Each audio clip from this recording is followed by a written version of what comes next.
I recently purchased this 2001 BMW 740iL. It's an E38, the last of the great 7 Series in my opinion. I am going to completely restore this car back to like new condition and flip it for a profit. So let's see if I can pull this off.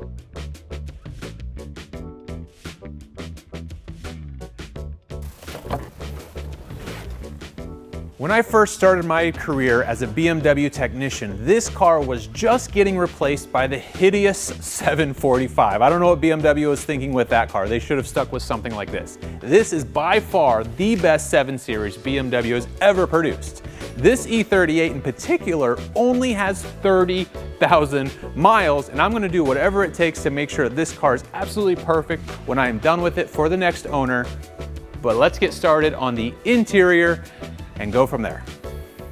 As we all know, with age, things begin to sag, and this headliner is no exception. The sunroof shade and the headliner both have to be removed from the car so I can send it out to have it reupholstered. Removing a headliner from a car requires a little bit more work than most people realize. And then once I get the glass removed from the car, it has a perimeter trim that is holding the sunroof shade to the cassette. Now this is a perfect opportunity for me to go ahead and check the sunroof drains because sometimes they can clog and cause water to get into the car. We don't currently have the problem, but I want to make sure we don't have that problem down the road. After getting the sunshade out of the car, I'm now inside the car removing all the necessary trim to get the headliner out. All the pillars, the sunroof shades, and the lights have to be removed, along with the body seals. I'm removing both seats from the vehicle so it'll give me more room to get the headliner out of the car. Removing the headliner by myself, I'll admit, was a little tricky, but I wanted to make sure I didn't fold it like a taco when removing it from the car. After getting the headliner out of the car, I've got all the pieces laid out for you guys so you can see what's getting reupholstered, including the A, B, and C pillars. So while everything is out, I noticed the carpet was pretty gross and it needed some attention. So I grabbed some Resolve carpet cleaner, I sprayed everything on the carpets, and I used a brush, really worked it in there and vacuumed it out. I actually did it 2 times and the carpet came out really, really nice.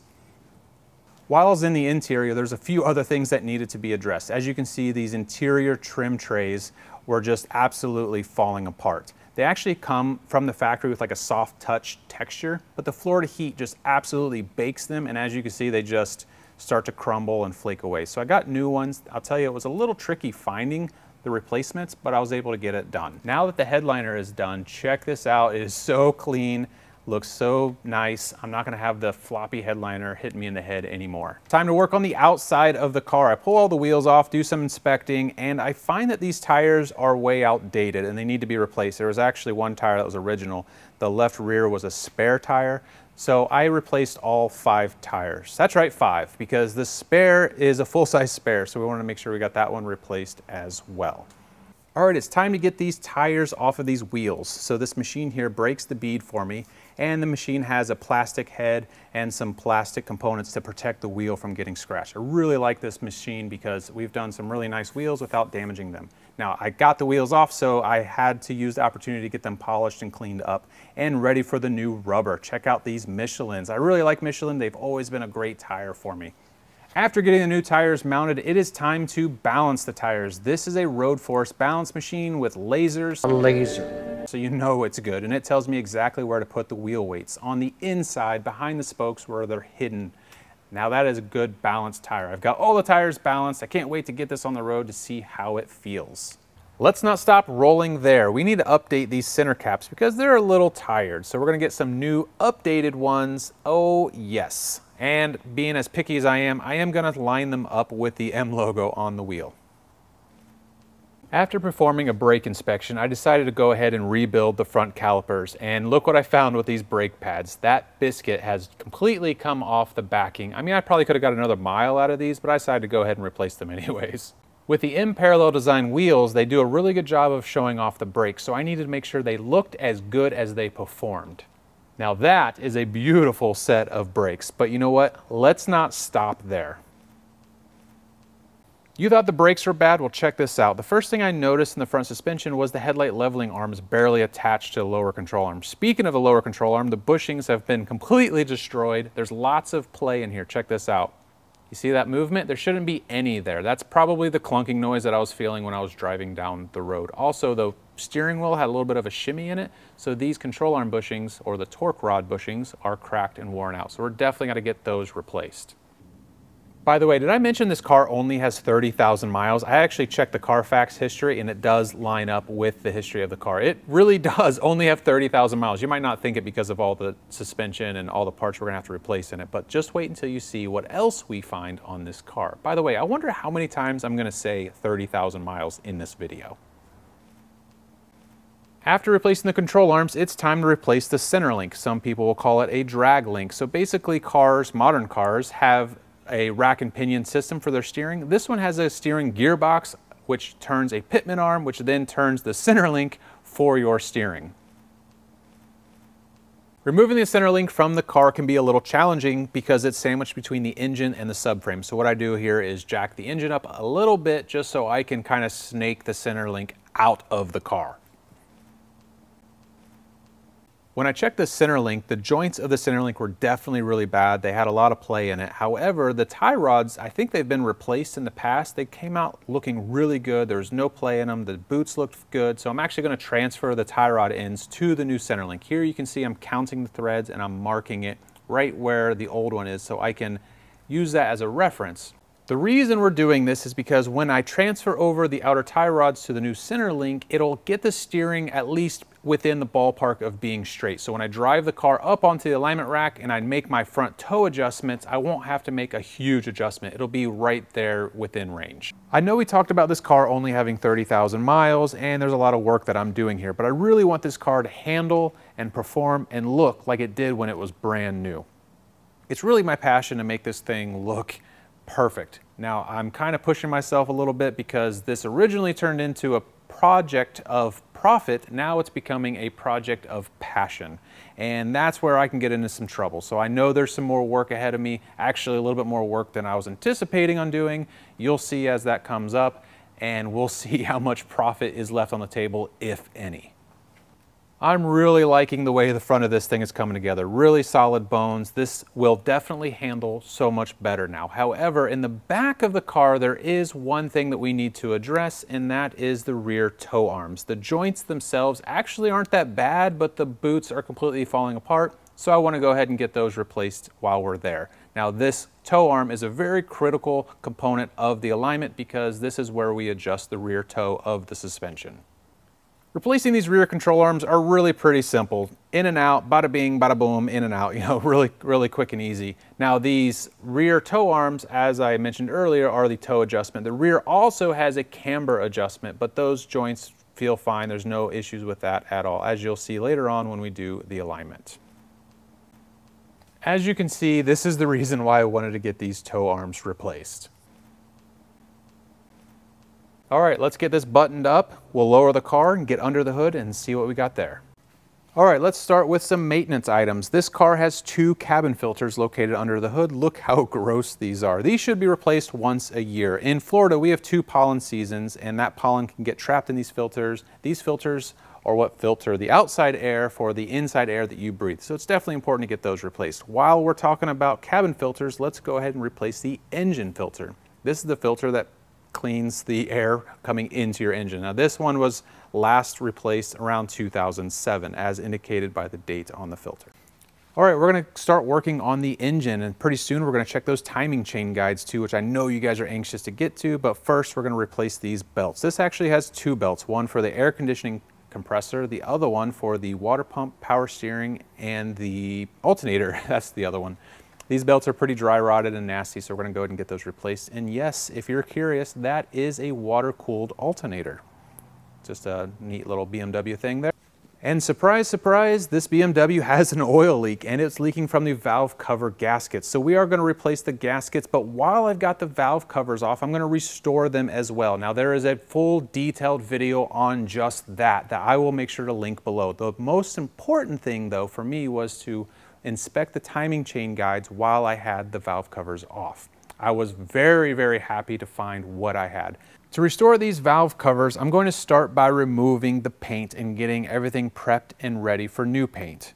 And they're coming out really nice. I did several layers of primer and then final paint. And the before and after results are absolutely amazing. I'm really happy with the way it turned out. The wiper cowling on this car was absolutely falling apart. It was crumbling like an old cookie. And really, did it have to be replaced? Not really. It wasn't causing any problems. There really wasn't any issues other than the fact it was just completely ugly. So it was screaming at me to replace it, and I responded and said, let's get it done.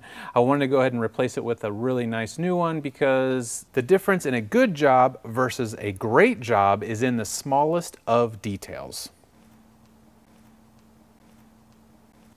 I was glad to get the wiper cowl out of there and see all this crud and stuff underneath of it, because if I didn't remove it, water would get trapped under there and could possibly create rust. Now that I got it all wrapped up, it just dresses it up and makes it look new again.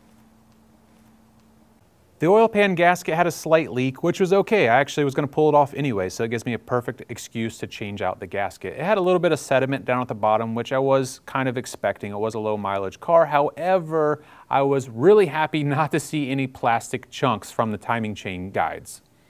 I did inspect the timing chains and the guides. Everything looks really good. I wasn't too surprised though, because from the top side of the engine, it looked just as clean. Now that I've done a very thorough inspection, it's time to go ahead and prepare the surface for the gasket. And once I get it all done, I go ahead and clean the oil pan, get the gasket ready to go, and hand torque everything. I also wanted to replace the oil level sensor because they are kind of prone to go bad, so I figured while we're in here, let's just go ahead and put a new sensor in it. It's time to move to the back of the car for a differential fluid service. I was actually pretty surprised that the original fluid looked so good. I used some new crush washers for the drain plug. Once I got the new drain plug in and tightened up, it was time to fill the differential fluid. Now I used this quick flow adapter kit. It's actually a pretty neat little kit. Basically the hose gets plugged into the pump and then it siphons the new fluid from the quart into the differential with a drill. As you can see, it works pretty good. Once I get the fluid filled, I disconnect everything, let the fluid drip out until it's a slow drip, and then I go ahead and put the fill plug back in, tighten it up. We're going to make sure we clean off that old fluid, wipe it down, and we're done. I didn't want to overlook replacing the engine and transmission mounts because the car has been sitting on these mounts for over 20 years. I know it only has 30,000 miles, but I think these mounts are probably going to need to be replaced, so we're going to go ahead and do that. If you guys want to see a detailed before and after engine mount video, I've done one of those on an E92, so feel free to check that one out. Now you see I removed the power steering line. It needed to be removed anyways. If you take a look at the bottom side of this engine mount, you can see the rubber. On the new one, you can't see the rubber because it hasn't been collapsed. I also did the transmission mounts. You can see the differences there. Once I get the new transmission mounts in, get everything buttoned up, that's pretty much it. Now we're going to move on to the power steering. One of the power steering lines is leaking, so I went ahead and replaced both the lines off of the reservoir. Now I also replaced the reservoir because a lot of people don't realize the filter is built into the reservoir. You cannot replace the filter separate, so it gets a new reservoir. Also gets new squeeze type clamps. We're going to put it all back together. I'm going to make sure I flush out the power steering system with all new fluid as well. I couldn't walk in front of the car without seeing the washer nozzles. They were really hideous. Each side had one missing, so it was time to go ahead and get those replaced while I was at it. Taking off the front bumper was actually really easy on this car. It's 2 bolts and 4 screws. Once I get the bumper removed, it's really just a simple of releasing the clips, pulling the washer nozzle assemblies out, putting the new ones in, and then putting the bumper back onto the car. I also replaced the washer pumps. There was a windshield washer pump that wasn't working, and I went ahead and replaced the headlight washer pump while I was in there, got everything all cleaned up, and then let's give it a shot and try it out. Oh yeah! Okay guys, I've run into a little bit of a crossroads here. My intention was to take the struts out, replace the strut tops and the bearings, but keep the original struts. When I drove the car, it felt great. Well, now that I've got it out of the car,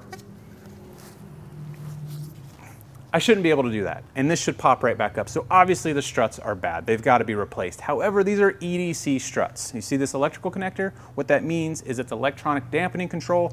The car sends signals to the strut to open and close valves to change the dampening to soft or hard, which is really nice. However, to buy a new set of front EDC struts is $2,500 from the dealership, and it's going to take 2 to 3 weeks to get. Well, this car has to be done next week, so do I push the project back, spend an extra $2,500, or do I replace it with standard struts that I can get tomorrow for $500, Next video, you'll see what I decide. We'll get the car on the alignment rack, we'll get the alignment straightened up, we'll get the detail, we're gonna shoot pictures for the Cars and Bids auction, where you guys will be able to watch the auction live and see exactly how much this car sells for, and I'm gonna go over my entire cost of the project, and did I make a profit?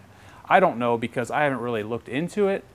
We'll find out. Make sure you guys hit that bell and that subscribe button so you get notified when that video does come out. We'll work as hard as we can to get it released to you as soon as possible, which is why this one is being released now. We didn't want you guys to have to wait any longer. So thank you very much for watching. I need to go make a decision.